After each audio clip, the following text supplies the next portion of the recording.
আমাদের মালদা এনাদপুরে যখন মমতা দিদি এসেছিল সেখানে একটা কথা জিজ্ঞাসা করা হয়েছিল, আগে তোমরা এই ভিডিওটা দেখো তারপরে কিছু বলছি। এখানে যারা উপস্থিত আছে কার কার নাম কেটেছে একটু হাত তুলবেন। হ্যাঁ,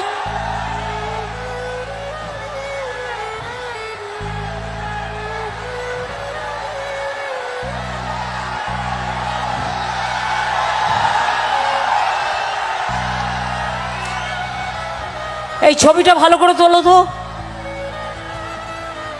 ভিডিও করো এটাকে, ভালো করে হাত তুলুন যাদের নাম কেটেছে।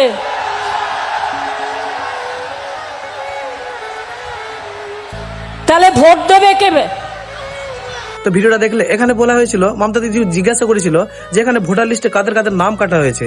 এখানে মানুষ যতটুকু হাত উঠিয়েছিল না সেই জিনিসটা দেখে করে মমতা দিদি চেম কেটেছে। এখানে এবার একটা কথা ভেবে দেখো, মমতা দিদি নিজেই বলছে যাদের যাদের ভোটার লিস্টের নাম কাটা হয়েছে তারা কিভাবে ভোট দিবে। সেম জিনিসটা, এই কথাটা নিয়ে মোফাক্কারুল ইসলাম মথাবাড়িতে এসে আন্দোলন করেছিল গরিবদের জন্য, আমাদের জন্য, আমাদের ভোটার লিস্টের জন্য।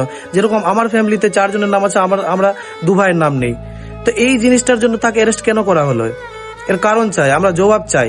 আর যারা মোফাক্কারুল ইসলামের ভোটার আছো, যারা ওকে ভোট করো, যারা ওকে সাপোর্ট করো, তাদের কাছে একটাই রিকোয়েস্ট করব, তারা কমেন্ট বক্সে, শেয়ার বক্সে এসে তাকে ভোট করে যাও, যাতে এই ভিডিওটা বেশি বেশি করে শেয়ার করে মমতা দিদির কাছে যায় আর মোফাক্কারুল ইসলামকে বেল দেওয়া হোক।